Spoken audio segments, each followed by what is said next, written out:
says we're already live. Oh my god, we didn't even know we were live. Hello. Hi guys. Hi. Technology challenged? Technologically challenged. Yeah. Good morning from Bali, Good morning from Lembongan. Lembongan Island. Beautiful place close to Bali. You can hear the waves in the background. Such a nice thing to sleep with, yeah? Like listening to the waves. It's a very gentle ocean. Hearing the waves all night. It's really beautiful. Very soothing. Yeah, having a beautiful morning. Temperature here is really pleasant. It's not cold, it's not hot. It's beautiful to be in front of the sea and connecting deeply with the waters. Deeply with my love. And deeply with stories. And we are here to share stories today. And today's a special day. Why?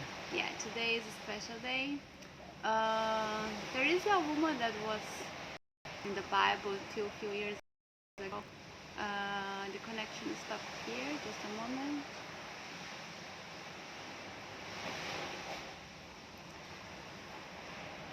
Diego, hi. Going to reconnect.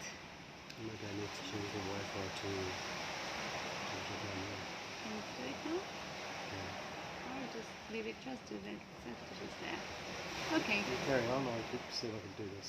Right. So there is a story of a woman that was really bad scene in the Bible, let's say like that. And in the last few years, there was a magic connection that started to happen, and many people around the world start to receive messages and feel energies and feel blessed, and it was a kind of remembrance. And suddenly people start to get together and get to know these stories and understood that we are all talking about the same character, but we didn't know. And her name is Mary Magdalene. And so today, according to the Vatican, they elected this day to be her day as a saint, Mary Magdalene. Before she was considered or a prostitute, and nowadays she's considered a saint. That's a revolution for the church, right? So, and she always was. It's just the image of her was depicted as a whore, as a prostitute. Yeah. She was always the same.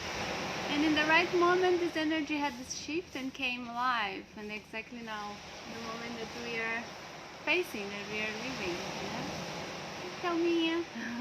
And also shows the illusion of stories over the past, how they've been distorted. Exactly. Yeah, from their real truth and from what they really were. Yeah, and the story that we got to know now, it's a little bit different from the one in the past. It's an empowered woman, independent, clever, that knew what she wanted, and she knew that she had a strong destiny to follow. And then in this journey, she also met a partner, Jesus. And it's apparently they were really meant to be together, but it was not supposed to be an easy story. And they walked side by side. So it's a powerful woman, strong woman, and then there was all these aspects of they walking together and doing whatever they had to do. And she was as powerful as him, as intuitive, as switched on, as connected as he was. Exactly. Yeah, so powerful. And well, everyone has a different journey in life and experience. So I had mine. I had mine for meditations. I had mine to connect to her energy. I was already living here in Bali when I understood what it was. We had a feeling that I was inside of this ruby pyramid, and I was all dressed in the same tone, like this dark, like a wine color more or less. Red wine, and even my hair had the same color. So beautiful. I was like, wow, it's stunning. And then there I understood that was my power. So it was the place, it was my temple, and the place of sacredness, the connection, and where I had to find my own inner power as a woman, the feminine strength to be able to do what I want to do in this world. Yeah, so it was really powerful to get to know this, and then it was a long way to understand what the meaning, what was behind of this. And the meaning. And the meaning. So then it becomes another story. I'll give you a little bit of a background with Susanna and I. When we first met, we met in a cacao ceremony inside a pyramid, actually one of the pyramids of Chi in Bali. And Susanna came and played one day. She was playing the harmonium, and I looked at this woman, and I just instantly loved her. Like, she was just so full of light, not in a intimate way. Like, I just saw her as a beautiful being. Physically, I didn't even think of any physical attraction, but I knew I loved her, and she knew she loved me as a friend. And then we got to know each other and became friends, and we hung out a lot more. And we actually came to Limongan Island for her 40th birthday with a group of friends. And that's where I really started to realize, oh, I like this woman a little bit more than just a friend. And started to really love her and actually fall in love with her. And then she didn't feel the same way about me. So I had to go through a lot of rejection, a lot of, all these abandonment issues, and had to face myself, a lot of my rejected past. And then one day, actually, it was in Limongan as well. I came here without Susanna once, and I was standing up on a balcony overlooking the ocean I'm looking at right now, talking to the goddess of the ocean. In tears, 2:30 in the morning, stormy night, and I remember saying to the ocean, look, I love this woman, I love her with all my heart, but I need somebody who chooses me, so I choose me. And I was in tears. And I just said, look, I let her go, I choose me. And the next morning, Susanna, I'll let you tell your part. I was walking by the beach in another place, in another island, and I found a seed, and I was like, carrying the seed and trying to understand what was going on with me. And I really loved Dean, but in a different way, not the way that I could feel that he loved me. And then when I was walking, and I understood that actually I was self-sabotaging myself. It was in the sense of I was afraid of love. I didn't know that. I was not aware of that. But when I was really facing that moment, like, I like him, we laugh together, we have fun together, everything is so aligned with the same things. It was so easy. Yeah? Easy. Everything was so easy. And then I understood that actually I was sabotaging myself. Once again, how many times probably I did it, but this time was conscious because I had to face the right person that was also ready to face whatever comes in our relationship. So it was like, okay, the letting go of all the beliefs, letting go of the fear, letting go of the stories that I had told myself. Everything was like okay, let it go. So to be able to embrace this journey, and it was all connected to the sea, all connected to the ocean, to the mother of the ocean. And Susanna's actually written a song, Mother of the Ocean, which maybe we can sing at the end. I'll ask Susanna if we can sing it for you guys. So basically, I had to let go of Susanna and choose myself. Susanna let go of her whatever blockages she had around love and around being in a relationship. So I was going back to Ubud to meet Susanna that day, to tell her, okay, we're done, I choose me. Susanna was coming to Ubud to say she chooses me. So yeah, and then I let her go first, lucky. And she told me she chooses me and she loves me, and she's told all her friends that she loves me, and it was a beautiful, beautiful love story. And then a couple of months later, we were in the ocean in Uluwatu, and I'm sitting in waist-high water. So I'm just sitting there with my hands in the water, talking to Susanna and Luciana, another dear friend of mine and of ours. And we're just talking away, my hands are in the water, and then this ring washes onto my finger. So in the water, under the water, this ring washes up onto my finger. I pulled my hand out of the water, I was like, what? And these girls were like, what? No way. And I was like, what? No way. Amazing, like onto my finger. It should have sunk, it's in an ocean. So what are the possibilities? Like, I mean, almost impossible, yeah? And this deep, wide ocean that this ring would wash onto my finger. So I've gone, wow, this is amazing. And they're looking at it and they're going, it's just plastic or it's glass. And I said, I don't care. Like, what an amazing story. What are the odds of this me, yeah? And I had it checked. I had it certified. It's actually a ruby sapphire. So it's a beautiful, beautiful sapphire stone, like ruby stone. And then Susanna, her stone has always been a ruby stone. Always had a connection with ruby. I have too as a kid. I always loved ruby.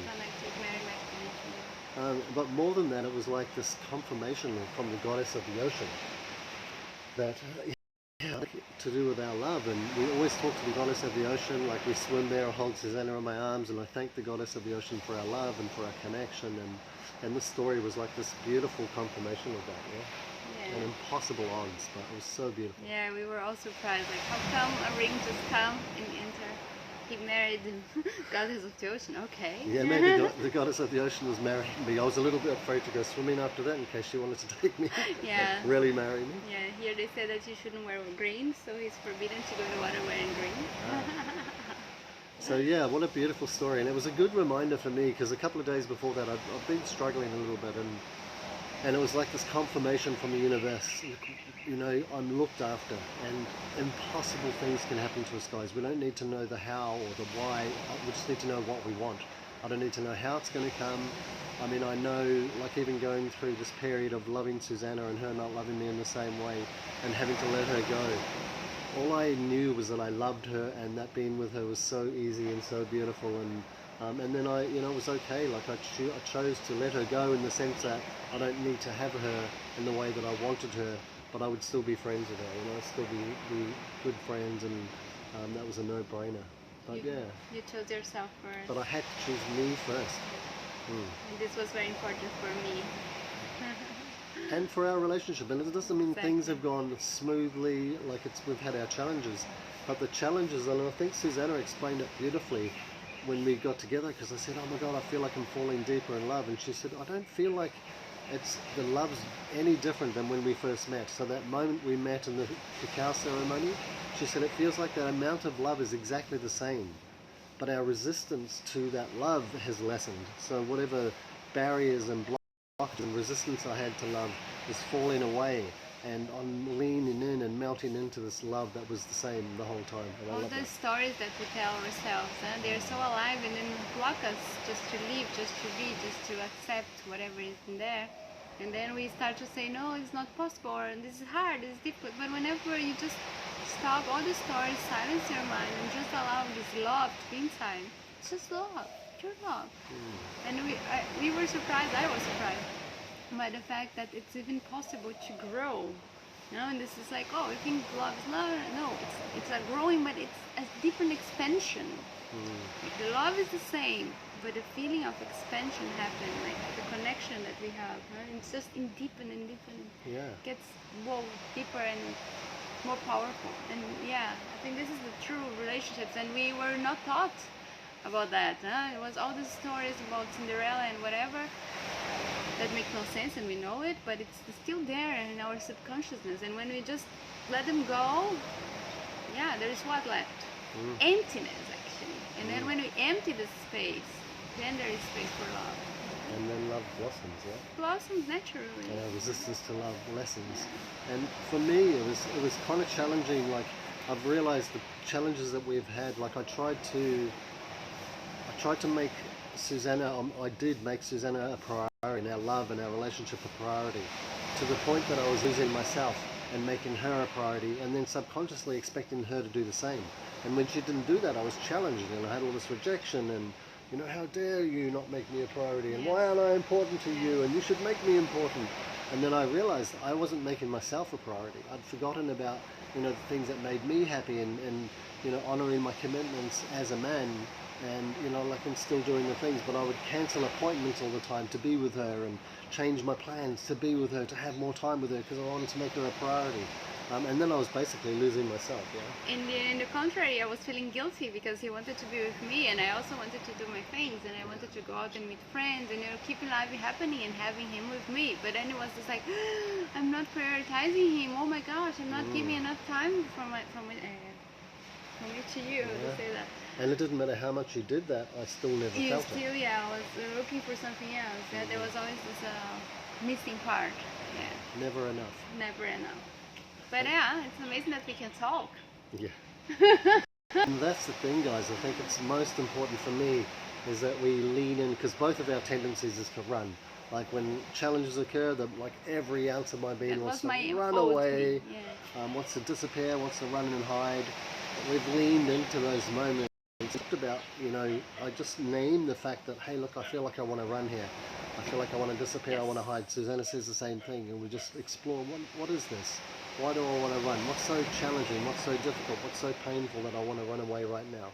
And when we talk about that, my God, we melt into these amazing new depths of love, of intimacy, of safety that I wouldn't experience if I'd run away, because it would have been my old pattern of running away, hiding, and running with a story of not being good enough, not being loved, not being wanted, not being desired, and all of that. And the truth is that was my story, my blockages, because I wasn't making myself a priority. So when I make me a priority, I don't need that from Susanna, because I can fulfill that within myself. Yeah. Yeah, beautiful said. Yeah, and for me it was exactly the same in the sense of like, okay, if we don't fit, I just go. If it's not working, I just leave. I just, why I'm gonna try? No, I was just leaving. It was easier just to run away instead Wrong of guy, facing. move on. Okay, not this one. That. But with Dean was different, completely different. So like, oh, I don't want to run away. Although I had this feeling like, oh, this situation is like, it's like no, but I choose to stay. I was choose to stay, just to talk about it and face it, and we knew that we could work on it together. And we lean in instead of leaning out. So I think there's something really beautiful when we lean in. And we know there's too many synchronicities and amazing, like the ring and different things that have happened in our connection and our friendship. There's too much to just throw away, So the more we lean in and lean into these depths and these intimacies and stay when the easiest thing to do, guys, would be to run away. But when we lean into those, my God, the connection, the depth, the love that we experience now. And we're not here to say we're experts, guys, or that we know everything about love relationships. No, we're learning every day. Yeah, but I think sharing this learning is so important, because I think, especially as couples, there's a lot more couples coming out now. Got an amazing couples coach like Megan and James, amazing couples coach. I'll give you guys their details if you want. But I think there's more people now starting to come forward and talk about relationships, which makes it easier for everybody else, because like we think, everyone else is happy when we see them, they've got it all together and they don't have problems, they've got it all worked out. And that's not true. Like, everyone experiences challenges and problems, and I think if we share this and talk about this with people, it's like, oh my God, I thought we were the only ones experiencing it. Yeah, and then we decided this live exactly because of that, because we realized that we have many people that are in need of the same story. They want to know what's going on and how we can heal it, how we can work on it. And what we are doing now, we are facing the same stories, and we are facing the same things, and we are working on it as well. There is a way out, in a beautiful way, and it's soft. Challenges, yes, but we can always look at them in a lovely way and find a solution together, not That's alone. stuff that we both teach. Like, we teach how to hold space, we teach how to lean in. They say, you teach what you most need to learn, and so it does definitely bring up our own challenges. So if you have any questions, guys, if you can relate to this, if you have any challenges, please leave a comment below, give us a thumbs up, a like, some heart, let us know you're watching, you're listening, and if it makes sense to you. If you want us to do more of this, we'd love to do more of this and talk about specific struggles even, like it might be to do with sexual intimacy or just intimacy without sex. It might be to do with communication, which seems to be the biggest challenge in relationships, is communication. Like, not hearing what the other person's saying, but hearing it through our own filter. And what to do with that and how to combat that. So. And also want to have our own space, something that so important. We need to take time and to be ourselves, to be independent, to be individuals, and then these two individuals come together and share their experience, not lose the independence and the individuality in the relationship, because then we get resentful of each other, of the relationship. Yes. The other one becomes guilty because you don't have time for yourself, guilty because you can go somewhere. No, it's not like that. Make time for yourself. You are priority inside of this relationship, of your relationship. So while we're here, I guess I may as well introduce everybody to my to my beloved Susanna. For those of you who don't know, I have this amazing woman in my life, love of my life. I'm so grateful and so, oh my God, I'm so blessed. And I just feel like every time I see this woman, every time I open my eyes and look at her, I love her more. Like there's so much more there. I see her as my queen, and that's another important thing for me, because I think in the past I would always look for the things that I'm not happy with and feed that dog, if you like, feed that animal. And that's the animal that I got, because so I'd undermine them, or looking a bit old, or not very fit, or not very, and that's what I started to see.